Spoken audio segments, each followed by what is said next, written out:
I was asked to give some information, some input about the Global Compact on Refugee. And as we are witnessing the highest level of displacement,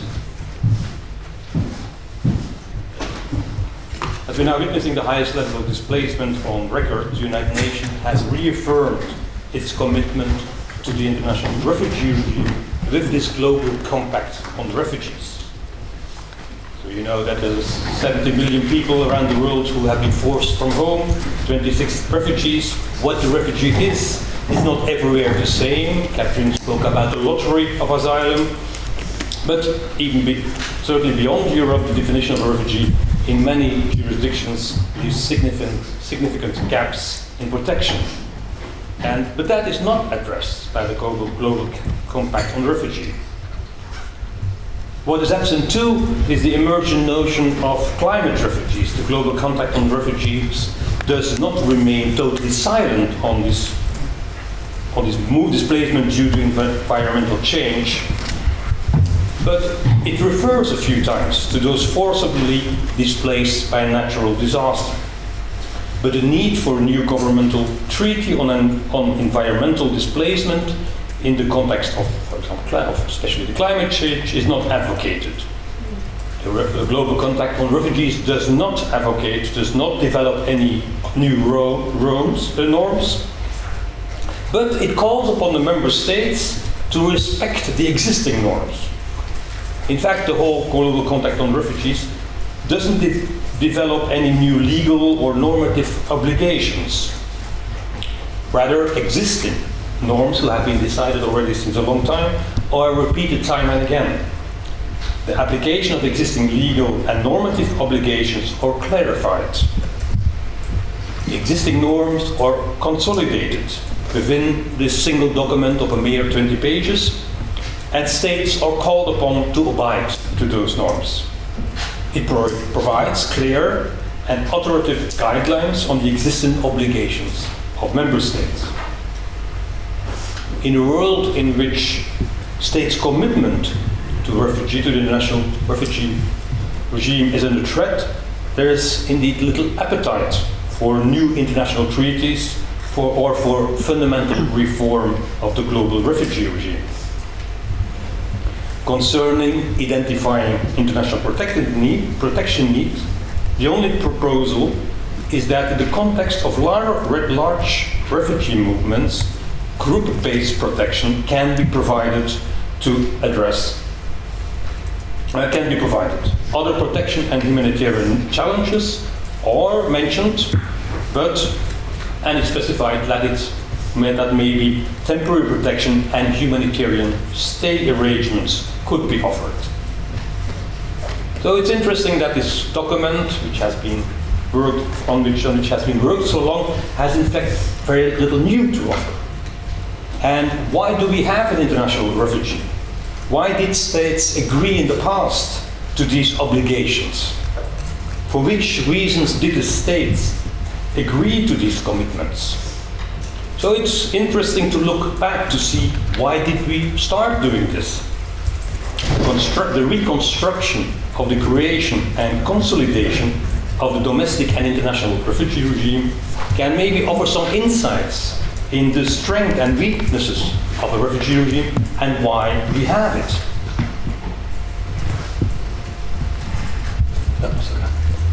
So immediately after the First World War, we see that there's a democratic move. The politics in Western Europe are democratized, and the migration regime changed profoundly from a liberal laissez-faire policy to a protectionist immigration policy, mainly to limit competition on the labor market demanded by local labor.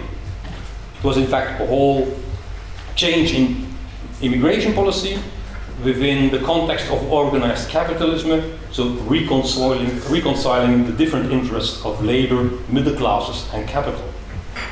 The immigration policy aimed to align immigration strictly with labor needs as defined between those different parties and the cultural status quo.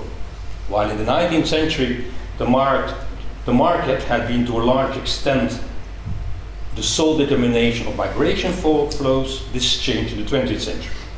The receiving state had the ambition to influence the web and flow of migrants, to pre-select immigrants and determine the volume of migration in line with social economic interest was the new policy. Also, traditional political elites were traumatized by revolutions, by revolutionary events, and they want to prevent infiltration of subversive immigrants, of even immigrants deemed foreign to the national character. Border policy, border control became the main instrument in controlling immigration. During the years of depression, this protectionist immigration policy was translated into an ambition of zero immigration, quasi-zero immigration. The authorities closed the gates to the territory and the economy of the European nation states.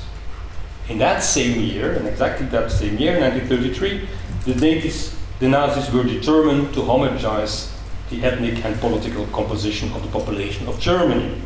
It caused a mass flight out of Germany. 250,000 people fled in 1933 and the following years. The arrival of these refugees coincided with the deep recession.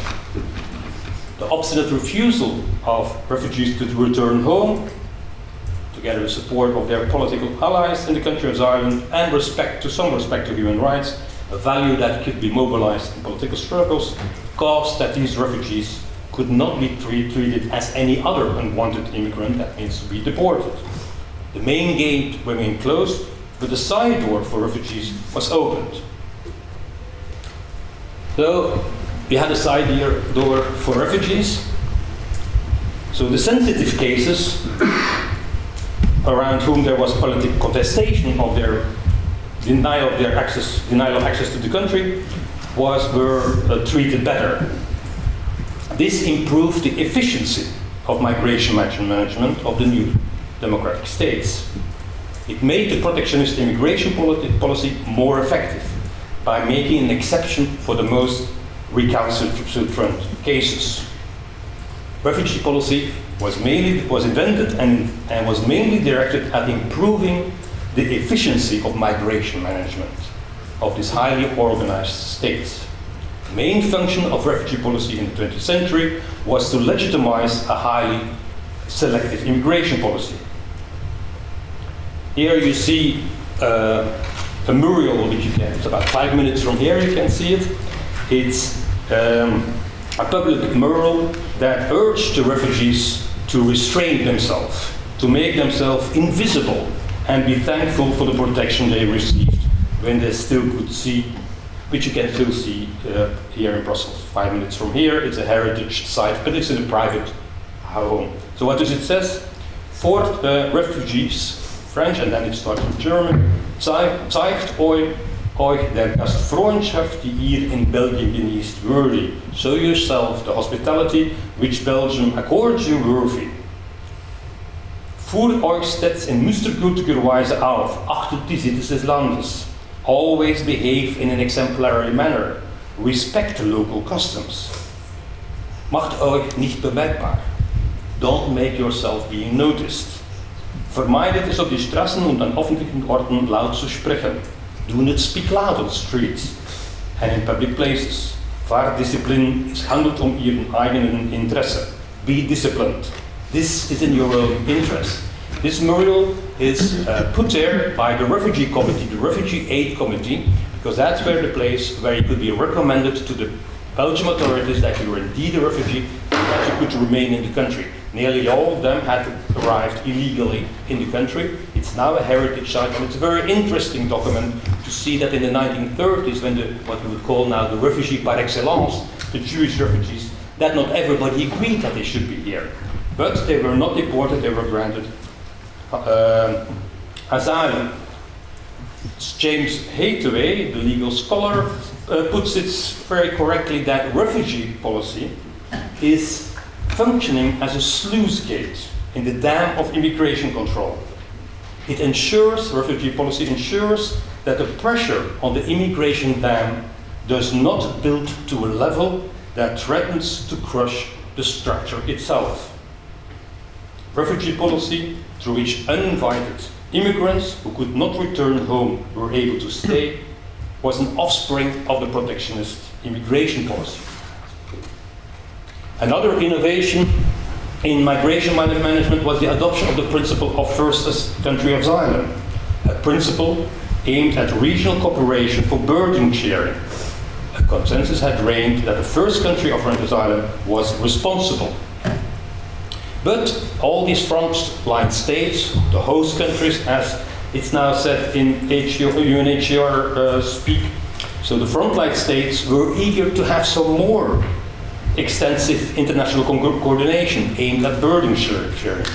And that's why we had the Avian Conference in July 1938, convened by President Roosevelt to promote global burden sharing in order to ease the pressure on the host countries through resettlement. This Avian Conference in the summer of 1938 demonstrated a complete lack of international political law in addressing the refugee plight. The lack of positive action made that the frontline states felt that they had to fend them for themselves, as the rest of the world was not willing to share the burden.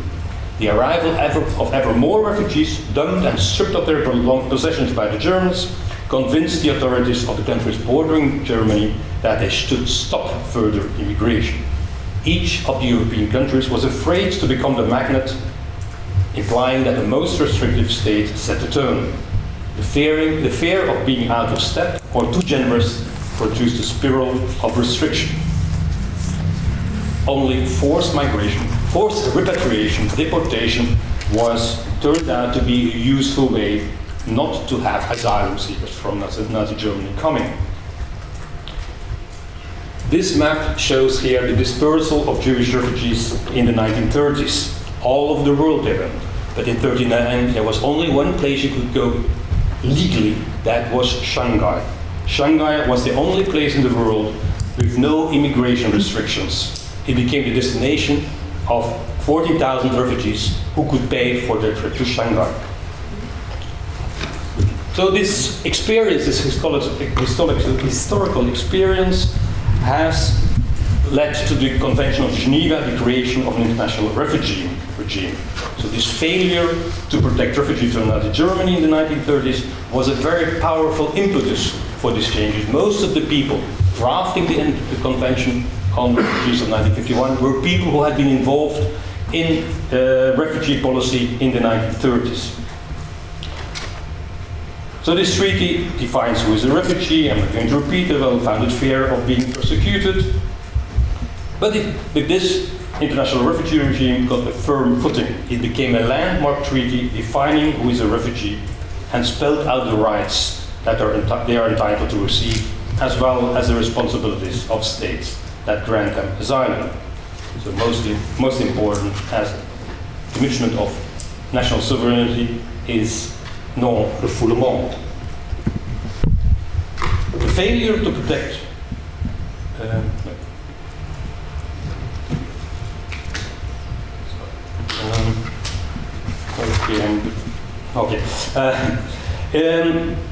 when we look now at what happened in the 50s, the 60s, the 70s, and the 80s, it turned out that it was a very difficult process to routinize compliance to the refugee regime at the national level. Many states have long time resisted qualifications to their national sovereignty when concerned with refugees. The norms of behavior, compliant with international norms, were not easily adopted in daily policy. Only slowly and reluctantly, these norms were disseminated and internalized in standard operational procedures.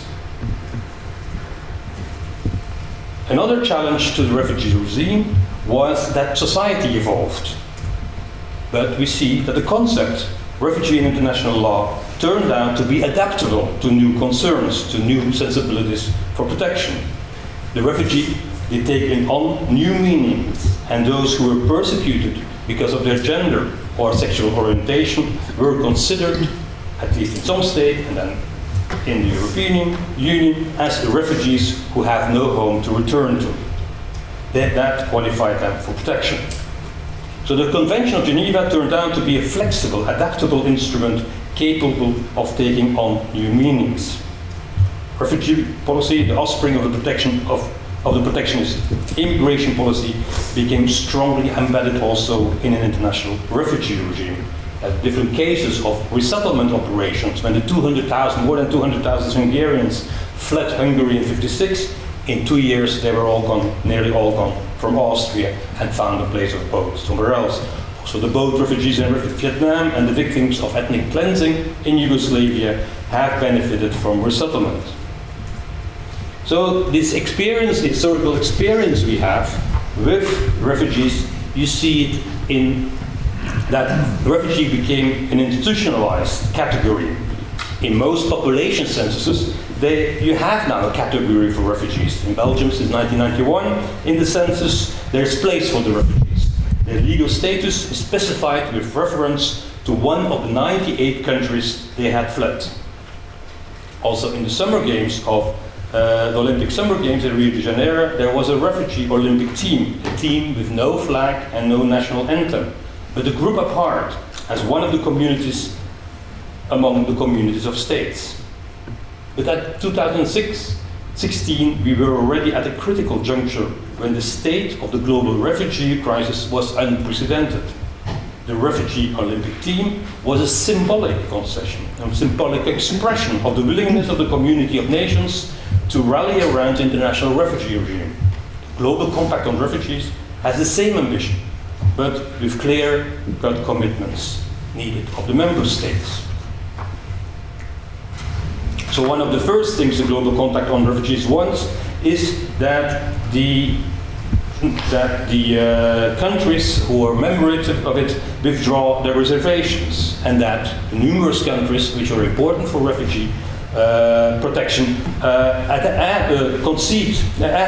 accede to the Convention of Geneva. Turkey is not a full member, it has important reservations. Thailand and Malaysia, who have a lot of Myanmar Rohingya minorities who fled to those countries, are not part of the international refugee regime. Lebanon, Iraq, and Jordan are not bound as they did not ratify the convention. So the Global Compact calls upon them to join the international refugee regime. The Global Compact on Refugees wants to strengthen the international refugee regime by reaffirming its support, and most of all, by easing pressure on the frontline states, to ease the pressure on those countries next to the regions which create refugees, the frontline states. Those have taken the brunt of the cost of the humanitarian crisis. So one of the most important things, I think, Sophie has already mentioned some element of the Global Compact on refugees. I'm not going to repeat those, but what I see as a crucial element is to ease pressure on what they call the host countries, the frontline states. They want to be assured of equitable and predictable burden and responsibility sharing, flexible, multi-year, and unearmarked commitments of all member states, especially the more wealthy countries. That's a necessary condition for the survival of the refugee regime. Commitments which will also be monitored according to the Global Pact on Refugees, to ensure that states honor their commitments, their promises. The Global Compact on Refugees wants words of support to be followed by deeds. Therefore, UNHCR will measure the impact arising from protecting refugees with a view of assessing gaps in international protection and to promote burden and responsibility sharing that is more sustainable. Sophie has mentioned a lot about widening support for the international refugee regime. That's something which UNHCR has always done. They has always engaged with domestic policies. That's of course a central part of the work of UNHCR, but here it has been mentioned much more explicitly. Trying to effectively influence and persuade states to create protection space is what UNHCR does on a daily basis.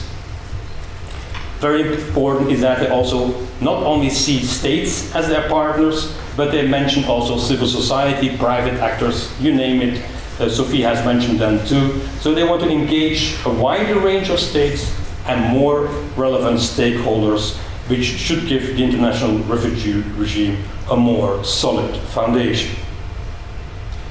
And different mechanisms are introduced in the Global Compact of Refugees to check eventual progress made in this commitment of the stakeholders. It will provide a scoreboard to measure advances in the support of the international refugee regime. So nothing new, but a new commitment to adhere more firmly to this international refugee regime. Thank you very much.